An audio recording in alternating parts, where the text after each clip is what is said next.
नमस्कार, मैं हूं नरेश वत्स। होटल प्रबंधन, खान पान और पोषाहार संस्थान से आपका अभिनंदन करता हूं, स्वागत करता हूं। ये हसीन चेहरे मेरी तस्बीह के दाने हैं, निगाहें फेर लेता हूं, इबादत हो जाती है। 1973 और 1976 बैच के ये छात्र जो आज एक वरिष्ठ नागरिक बन चुके हैं और छात्राएं भी हाँ क्षमा कीजिएगा, मातृशक्ति के बिना तो कोई यज्ञ पूरा होता ही नहीं। और हमारे साथ ये बात करेंगे आज नए भारत की, क्योंकि टूरिज़्म इंडस्ट्री के ये बेताज बादशाह है। मैं देख रहा हूँ कि जिन्होंने अपना एक मुकाम पुरुषार्थ से कमाया। सबसे पहले आपसे ही मैं शुरुआत करूँगा। पुराने अपने सहयोगियों से मिलके आपकी आंखों में बड़ी चमक है होली के दिन पर। No, it's very nice to meet everybody actually, all the batchmates. It's a wonderful feeling after we've been meeting regularly, but it's a wonderful feeling when we meet every time. अच्छा, आप नए भारत में क्या देख रही हैं कि जो आज आपने देखा है कि पूरा एक ट्रेंड बदल गया है। आज होटल इंडस्ट्री में भी श्री अन्न की बात हो रही है, जिसको हम मोटे अनाज की बात कर रहे हैं, वो उसको लेकर क्या कहेंगी आप, कैसे देख रही हैं इसको? मिलेट डे की बात। You're talking about millets. Yes, it is a very progressive thing that to lead a healthy lifestyle. We are now actually going back to our earlier times when our parents, the generations before us, were actually consuming millet and other healthy grains. And I think that's very interesting actually that this is being taken forward. चलिए, जो हमारा खान पान है, जो हमारी संस्कृति है, उसको हम एक बार फिर आत्मसात कर रहे हैं, अपना रहे हैं। जी, मैं आपसे जानना चाहूँगा, क्या शुभ नाम आपका है? आनंद सक्सेना। सक्सेना जी, आज आप कृतज्ञता जाहिर करने के लिए आप आए हैं। मेरा एक ही कृतज्ञता है, हर हर मोदी। बस खत्म हो गया। अच्छा, मुझे बताइए, मोदी जी की क्या बात आपको अच्छी लगती है? बस वो मोदी मुझे बहुत अच्छा लगता है। बस। चलिए, मोदी जी इनको अच्छे लगते हैं, लेकिन एक नए भारत में ये तो मानना पड़ेगा कि एक नई शुरुआत लगातार हो रही है। जी, आपसे मैं जानना चाहूँगा, आपका नाम क्या है? मेरा नाम राकेश है। अच्छा राकेश जी, आप बताइए कि आप जब यहाँ पर आए तो क्या यादें आपको यहाँ पर आई, अपने अतीत में कैसे देखा? मेरी यादें यहाँ सारी बैठी हुई हैं, यही याद आई और ये अब साथ में मिल रहे हैं, ये बहुत अच्छा लग रहा है। नहीं, मैं आपको जानना चाहता हूँ कि आपकी ज्ञान, क्योंकि आने वाली पीढ़ी के लिए आपके अनुभव क्या हैं, वो सिर्फ जानना चाहता हूँ। नहीं, अनुभव अच्छे हैं जो यहाँ पे मिलते हैं। जो पुराने विचार के लोग हैं वो बड़े ढंग से रहते हैं और अपने बड़ों को आदर करते हैं। आजकल मैं देख रहा हूँ ये इतना यहाँ पे नहीं होता है, ये फ़र्क है और वो चीज़ें मिस करता हूँ यहाँ पे आजकल। जी, मैं आपसे जानना चाहूँगा कि आप भी एक बड़ा नाम है कैटरिंग में और होटल इंडस्ट्री में, आपने इन सबको जोड़ा है। आज एक साथ मिलने का क्या प्रयोजन, क्या खास रहा इसमें?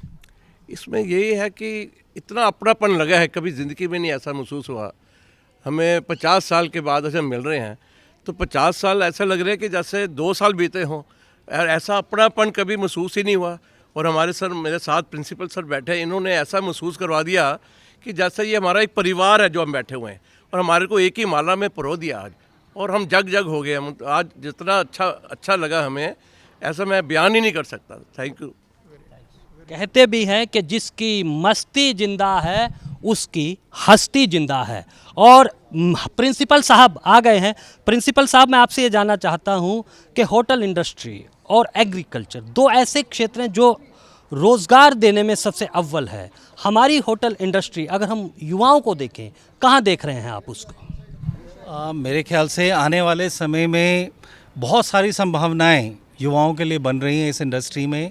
जिस तरह से लाइफस्टाइल वगैरह बदल रहा है, लोगों के पास अपने घर में खाना बनाने के लिए समय नहीं है, कम्यूटिंग बहुत ज़्यादा है, जॉब्स बहुत ज़्यादा डिमांडिंग हो गई हैं, घर से भी लोग काम कर रहे हैं, लेकिन फिर भी ये समय की कमी है।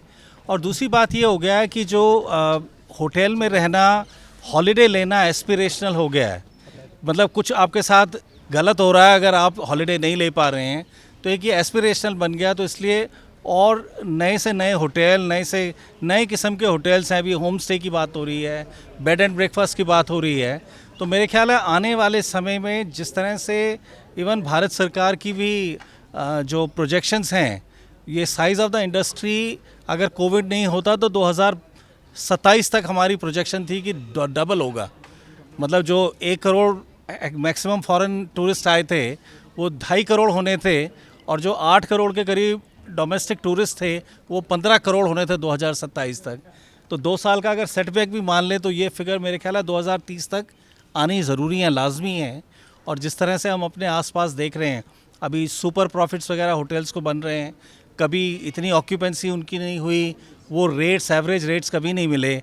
ये ट्रेंड अगर चल रहा है तो बहुत सारी इन्वेस्टमेंट की ऑप्शंस इसके अंदर आ रही हैं, और नए नए छोटे स्टेज पे भी काम करने के लिए बहुत ज़्यादा अपॉर्चुनिटीज़ मिलने वाली हैं। अभी ये फूड डिलीवरी ऐप्स वगैरह में बहुत कम लगानी से भी लोग अपना टैलेंट, अगर आपके पास है तो आपको कोई नीचे नहीं रख सकता।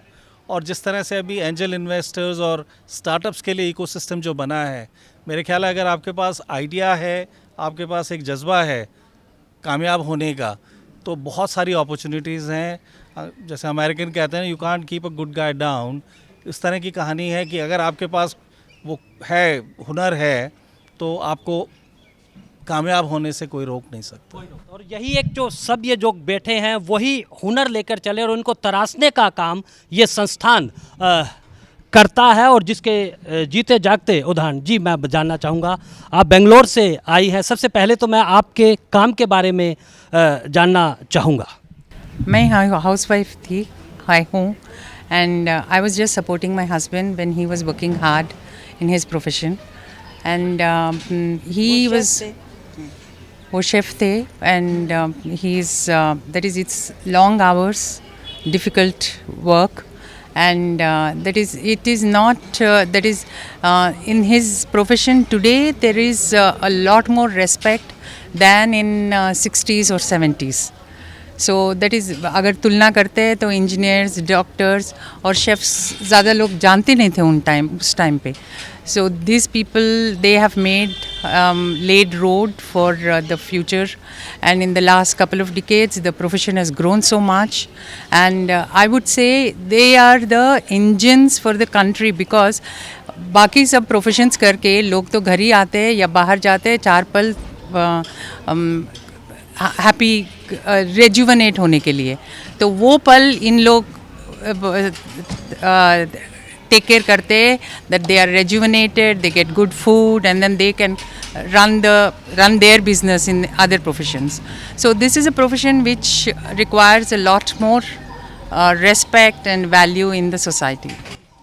बहुत खूब। एक सवाल मैं अभी ध्यान में आया है कि महिला दिवस भी आ रहा है, वो एम्पावरमेंट की बात हो रही है, लेकिन मुझे एक सबको एक तकलीफ़ देती है बात कि जितनी महिला आज लव इन रिलेशनशिप का एक जो चलन चला है, हमने कई कहानियाँ देखी हैं, कई देखा है कि किस तरह से फ्रिज में लड़कियों को काट कर रख दिया जाता है, किस समाज की तरफ हम बढ़ रहे हैं, और आपका क्या एक संकल्प हो सकता है, कैसे इसको हम दूर कर सकते हैं?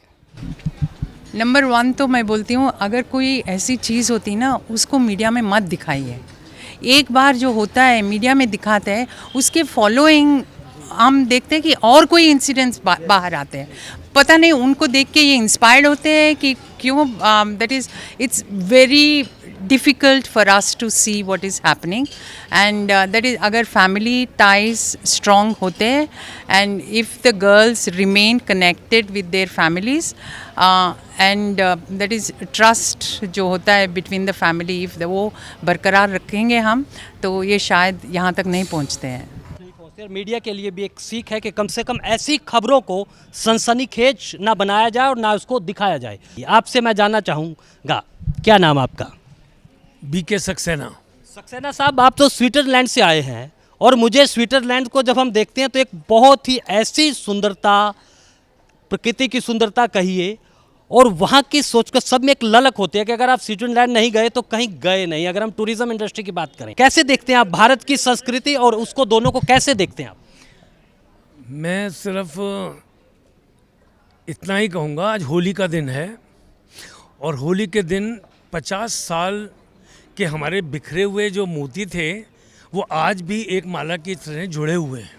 जो मुझे समझ में आया है कि चाहे वो अमेरिका से हों, चाहे जर्मनी से हों, चाहे स्विट्ज़रलैंड से हों, मैं स्विट्ज़रलैंड से ज़रूर हूँ, पर अभी भी वहाँ पर सबसे पहला इंडियन खाने को, इंडियन फूड को स्विस के साथ मिक्स करने का मेरे को अवसर मिला, फ्यूज़न किचन करने का। तो मैंने वो यहाँ पे लिया है और आगे भी देने के लिए अभी भी कोर्स कर रहा हूँ और कोशिश करूँगा कि 75 का होने के बावजूद भी मैं ये फैलाता रहूँ, क्योंकि माता का कहना था कि दान पान सब कुछ है पर खाना पानी का देना लोगों को, इससे बड़ा पुण्य कुछ नहीं है। तो ये जो होटल इंडस्ट्री है ये दो ही चीज़ें तो देती है, रोटी कपड़ा और मकान मोदी जी देते हैं, हम देते हैं या कॉलेज देता है। ये कॉलेज ने हमको खाना पानी और कपड़ा इन्होंने दिया है, उनकी वजह से हम आज यहाँ बैठे हैं। बहुत बहुत शुभ। कहते भी हैं कि कृतज्ञता का एक भाव जीवन में माधुर्य घोल देता है। जी, आपसे जानना चाहूँगा। मेरा नाम राजीव भटनागर है, क्या पूछना चाहिए? राजीव जी, ये बताइए क्या याद आपको यहाँ पर आई? आप जिक्र कर रहे थे कि किसी ने अपने एक कोई स्कूटर था वो सेकंड फ्लोर पे हॉस्टल पे रख दिया था, वही यादें आप हमें बता दीजिए। बिल्कुल वही कॉलेज की यादें हैं जो बचपन में मस्तियाँ करा करते थे, जो दिन में क्लास होती थी और क्लास के बीच में जो छेड़छाड़ होती थी और जो एक दूसरे को तंग करके मज़ा लेते थे, उसी का आनंद आता था। उसका अभी भी यादें जब ताज़ा हो जाती हैं तो बड़ा अच्छा लगता है कि क्या बढ़िया टाइम यहाँ पे कॉलेज में बीता। अच्छा, अब तो सोशल मीडिया का दौर चल रहा है, अब कैसे उसमें आप देखते हैं, कब जो बच्चे हैं, जो पीढ़ी है वो सोशल मीडिया पे रहती है, कभी आपके साथ कुछ शेयर करती है या? ज़रूर कुछ ना कुछ तो शेयर करते हैं, ऐसा नहीं है कि नहीं शेयर करते।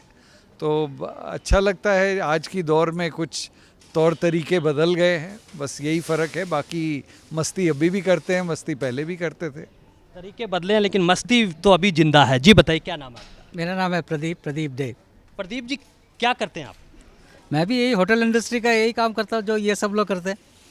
तो आपने इनसे पूछा ना कि आपने एक किसी ने कुछ तफरी की, स्कूटर कर दी, तो हमको एक और चीज़ याद आया कि जब हम फाइनल ईयर में थे सबको ये तलब था कि ताज होटल ज्वाइन करेंगे, क्योंकि ताज बड़ा नाम था। तो ताज होटल में सेलेक्ट होना तो बड़ा मुश्किल था। तो हमने क्या कि हम सब दोस्तों ने मिलकर एक लिस्ट बना लिया और प्रिंसिपल मिस्टर BK खन्ना को जाके बोला, जी देखो ये एक लिस्ट है, हम थोड़ी तफरी करने वाले हैं, ज़रा नोटिस बोर्ड पे लगा दो। तो ताज का लेटर हेड पे उसमें लिख दिया कि the following students have been selected as management trainees in Taj, फलाना ढिमका, 4-5 नाम लिख दिए जो कि, और वो बोर्ड पे लगा दे। ये सब बंदे बड़े खुश, यार हमारी ताज में नौकरी लग गई है, अब मैनेजमेंट ट्रेनी बन गए। बाद में पता चला कि ये तो इट वाज फेक। 50 साल पुरानी हिस्ट्री। हाँ तो या तो बड़े खुंदक खाए उन लोगों ने, तो पर कोई बात नहीं। बट कमिंग बैक टू, आपने पूछा कि what is the difference in hotel industry then and now, तो मैं यही कहूँगा कि हम जब 1976 में निकले थे तो एक ही बड़ा होटल था, अशोका होटल था, एक ओबरॉय इंटरकॉन्टिनेंटल था, और तो कोई होटल था ही नहीं। There was no other hotel and job opportunities were very limited. It was ITC भी नहीं था, सिर्फ ताज, ओबरॉय और ITDC होते थे। और घर में बोलते थे कि होटल इंडस्ट्री मत ज्वाइन करो, ये बड़ा गंदा इंडस्ट्री है, यहाँ पर बहुत सारे उल्टी सीधी कारनामे होते हैं। मेरे मम्मी डैडी ने वेटर बनते हैं और बाकी सारा जुआ वहाँ चलता है, वहाँ पर you know gambling and all, criminals आते हैं, स्मगलर्स आते हैं, वहाँ मत जाना। मम्मी डैडी ने कहा कि इंजीनियर बनो, डॉक्टर बनो, IAS करो, पर हमारा उतना दिमाग चलता है नहीं डॉक्टर। हमने कहा नहीं, होटल इंडस्ट्री में जाते हैं। होटल इंडस्ट्री में चले गए and no regrets to this day. Today the hotel industry is flourishing in India. इतने सारे इंटरनेशनल चेन्स आ गए। तब तो मैरियट हिल्टन कोई नहीं होता, Radisson, Marriott Hilton, there was no international chain, एक सिर्फ ओबरॉय इंटरकॉन्टिनेंटल होता था। तो यही एक खास बात है कि नए भारत में G20 के जब आ रहे हैं तो टूरिज़्म को, शहरों को सजाया जा रहा है, एक नए तरीके से भारत की संस्कृति को दिखाया जा रहा है। जी, आपसे जानना चाहूँगा, आपका नाम? मेरा नाम है कमल दीवान। कमल जी, क्या करते हैं आप? मैं होटल इंडस्ट्री में काम करता हूँ और लास्ट 50 ईयर्स से इसी इंडस्ट्री में हूँ और आज की डेट में भी जॉब कर रहा हूँ होटल इंडस्ट्री में। अच्छा, इस इंडस्ट्री में आप क्या सूत्र देना चाहेंगे कि जो नए छात्र छात्राएं यहाँ पर सीख रही हैं, सफल होने का मंत्र क्या देना चाहेंगे? सफल होने का मंत्र है एक तो मेहनत और दूसरा है गेस्ट की सेटिस्फैक्शन। गेस्ट ही एक है जो मतलब कि जिसके लिए हम हैं। अगर गेस्ट आता है होटल में तभी हमारी सैलरी निकलती है, अगर गेस्ट नहीं आता तो हमारी सैलरी कहाँ से निकलेगी। तो गेस्ट जैसे हमारे बोलते हैं अतिथि देव भव, जो हमारा वो है, तो we always think guest is god. तो वो उस बेस पे हम काम करते आए हैं और बड़ा आभारी हूँ आज के दिन। और मेरा मतलब कि इस इंडस्ट्री में रहते रहते इतनी जान पहचान हो गई है और इतना मतलब कि वो हो गया है कि इट इज़ एफर्टलेस। मैं एक फ़ोन घुमाता हूँ और वो हो जाता है। और मतलब कि फ्रेंड्स के लिए तो मैं जान भी हाजिर है। आज के दिन इन्हीं के साथ पढ़ा हूँ और यही तो किसी ने कहा कि आप सिर्फ देखे नहीं जाते बल्कि महसूस भी किए जाते, और टूरिज्म इंडस्ट्री में आप एक ऐसा चेहरा बन गए। जी बताइए, क्या नाम आपका? उपेंद्र है जी। उपेंद्र जी, कैसा रहा आज आप सब साथियों से पुराना क्या अनुभव? बहुत अच्छा लगा मिलकर, सबसे पुरानी यादें ताज़ा हो गई। बहुत अच्छा लगा, आई कांट एक्सप्लेन इट। अच्छा, एक सवाल आपसे संक्षेप में जानना चाहूँगा कि सफलता बिजनेस में या किसी में उसके मूल्य लगातार बदल रहे हैं। आपको क्या लगता है कि क्या मंत्रा होना चाहिए सफलता का? मंत्रा तो जो कर रहे हैं आजकल, सोशल मीडिया का ज़माना है, वो मंत्रा भी ठीक है, लेकिन हमें अपना टाइम अच्छा लगता है, पुराना टाइम हमें अच्छा लगता है। बस यही कहना चाहूँगा मैं। चलिए, अब आपको कुछ दूसरे हम साथी से लेकर बात करेंगे। जी, क्या शुभ नाम आपका? मेरा नाम अनिल गोयल है और मैं इस संस्थान में विभागाध्यक्ष के पद पे कार्यरत हूँ। आज हमारे साथ में 1973 और 1976 के बीच के बैच जो पास आउट हुए हैं वो हमारे साथ में हैं और इन सब का हमने स्वागत किया है और मैं बहुत ही अच्छा महसूस कर रहा हूँ। संस्थान भी हमारा बहुत अच्छा महसूस कर रहा है क्योंकि इस संस्थान की जो रीढ़ की हड्डी है वो हमारे एलुमनाई है और ये एलुमनाई सन 62 से लेके अभी तक 2023 हो गया है। लगभग 60 वर्ष से भी अधिक का समय हो गया है और ये विश्व भर के कोने कोने में फैले हुए हैं और इस संस्थान का नाम को और ऊंचाइयों पर लेते ही जा रहे हैं। तो ये मेरे लिए बड़ा ही गर्व का पल है और I am very happy to host them, I am very happy to receive them and I am looking forward for more such batches in this institute, in this campus. जब ऐसा मंगल मिलन होता है तो एक दूसरे से बहुत सीखने को मिलता है, क्योंकि वो भी अपने जो यहाँ से सीख कर गए हैं वो अपने अपने अपने क्षेत्र में स्थापित हो चुके हैं, उनके अनुभव। जी बताइए, आपका स्टाइल देख के बिल्कुल एक अलग ही अंदाज मुझे लग रहा है। ऐसा है सर, स्टाइल तो हम हमेशा होटलियर जो उनसे हैं वो शोमैन होते हैं, एक्टर्स होते हैं, फिर होटलियर्स होते हैं। सारा टाइम हम शोमैनशिप करते हैं क्योंकि हमको अलग अलग, हम आपको अगर हम किताब लिखना चाहें तो हम आपको ये बता सकते हैं कि हर आदमी, कौन सा आदमी कैसे कैसे रिएक्ट करते हैं। एक सिचुएशन में 10 आदमी से पूछोगे रिएक्शन अलग मिलता है और उन सब का हमको सारांश निकाल के एक निकालना पड़ता ताकि सभी खुश हों। बिकॉज जैसे हमारे दोस्त ने बोला, guest satisfaction is number 1, number 2 is revenue for the hotel. Note नहीं आएंगे, मालिक को नोट दोगे तो आपको मिलेंगे, नहीं तो नहीं मिलेंगे। तो उसके लिए आपको अलग अलग किस्म से अलग अलग चीज़ें करनी पड़ती हैं। इसलिए आप देखते हो फूड फेस्टिवल होते हैं, आप देखते हो आज शेफ्स का इतना नाम हो गया, अलग अलग चीज़ें वो बना बना के दे रहे हैं। वही इंडियन क्यूजीन को कैसे प्रेजेंट किया जा रहा है अलग अलग तरीक़ों से। तो वो जब तक आप री इन्वेंट नहीं करेंगे तब तक नहीं होएगा। और उसके लिए ये रहे हमारे केटरिंग कॉलेज वाले, हमारे सर और उनके असिस्टेंट, ये जब प्रोड्यूस हमें अच्छा देंगे, प्रोडक्ट अच्छा देंगे, एक अच्छे प्रोडक्ट को हम तराश सकते हैं। अगर लकड़ी ख़राब है तो आप तराश लो, 2 साल में गल जाएगी। तो ये प्रोडक्ट इनको देना है, तराश हम लेंगे। नए नए प्रयोग और इंटरनेशनल मार्केट की तरफ भी आपको अपने आप को ढालना पड़ेगा। जी बताएं, क्या शुभ नाम आपका? विनय बख्शी। विनय जी, कैसा अनुभव रहा आज आपका? एक सुंदर स्मृति जो मस्तिष्क में जीवन भर रहेगी। बहुत बढ़िया। लोग कुछ शरारतें आपको भी याद आई होंगी अपनी? नहीं, मैं तो बहुत सीधा साधा था, ये शरारती ये थे, अब नहीं ठीक, अच्छा अनुभव है जीवन का। सब अपनों से जब मिलते हैं तो एक सुखद अनुभव होता है। जी बताएं, क्या नाम आपका? मेरा नाम तरुण नागिया है। तो मैंने भी 3 साल का ये कोर्स किया था, लेकिन मैं होटल लाइन में नहीं गया, but I have got good contacts in hotels and good friends. They very respected in the industry, they all risen to good heights. मैं एक चीज़ बोलना चाहता हूँ आज जो मैंने गेन, मुझ पर दोस्तों का प्यार यूं ही उधार रहने दो, बड़ा हसीन है ये कर्ज, मुझे कर्जदार रहने दो।